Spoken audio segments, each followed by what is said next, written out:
like it's not always the case, but most of the time toxic relationship starts with a very intense, high and passionate emotions, and it feels like a different world, and in no time the toxic pattern starts to come up. So the highs, the good times that we are so rare after a point of time that it becomes as if everything suddenly becomes wonderful, and then suddenly it's everything goes down the drain.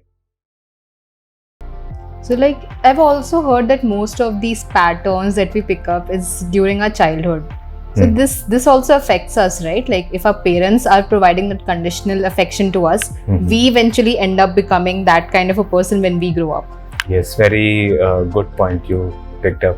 So it might be that the person who is so-called we are calling as the toxic person in the relationship, they might have learned it from their parents, and then they continue to do it with their partner as well. But again, coming to your question that why it's different from moving on from a normal relationship is that the relationship fluctuates a lot, and like it's not always the case, but most of the time toxic relationship starts with a very intense, high and passionate emotions, and it feels like a different world, and in no time the toxic pattern starts to come up. So the highs, the good times that we are so rare after a point of time that it becomes as if everything suddenly becomes wonderful, and then suddenly it's everything goes down the drain. And so it's very intense. So highs are very incredible, and then we sometimes keep pushing कि ठीक है, we'll figure it out. We try to push away the lows, because again, normally a normal relationship goes like this. A toxic relationship goes like this. So that is one reason. Apart from that, because there is a lot of blaming involved. So when let's say a person decides that this is a toxic relationship, I don't want to continue it, the other person would blame you that you are ruining this relationship, or blame you that you are hurting me by ending this, which puts the other person in guilt, and they keep pushing the ending of a relationship. So I think guilt is very important part in a toxic relationship, that you are not able to end it because you keep feeling guilty that I am hurting the other person, or they might blame me that you are ruining it. And out of that guilt, we keep pushing.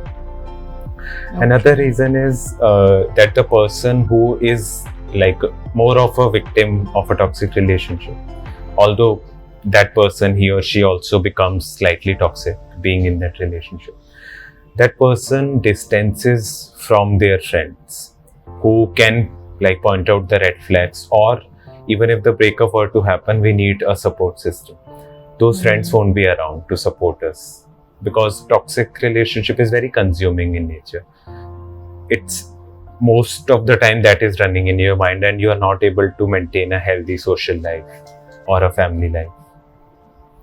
I think first relationships, like something like this happened, like when you're firstly dating someone in the very beginning, and all you have is that ideologies from the movies, then you just are drowned in those emotions, in those like wondering and imagining stuff.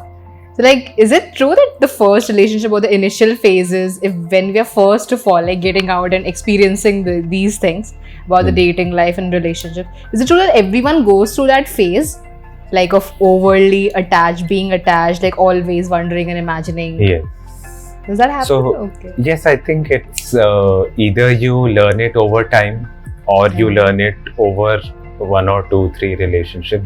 That's unhealthy to only make relationship your whole life.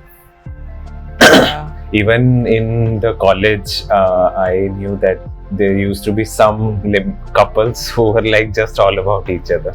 वो पढ़ेंगे भी साथ में, everything will be together, they will be in the same club, which I think it has a potential to become toxic after a while. It might help really feel very good initially, because you need a social life, you need a life apart from your relationship, which is very important.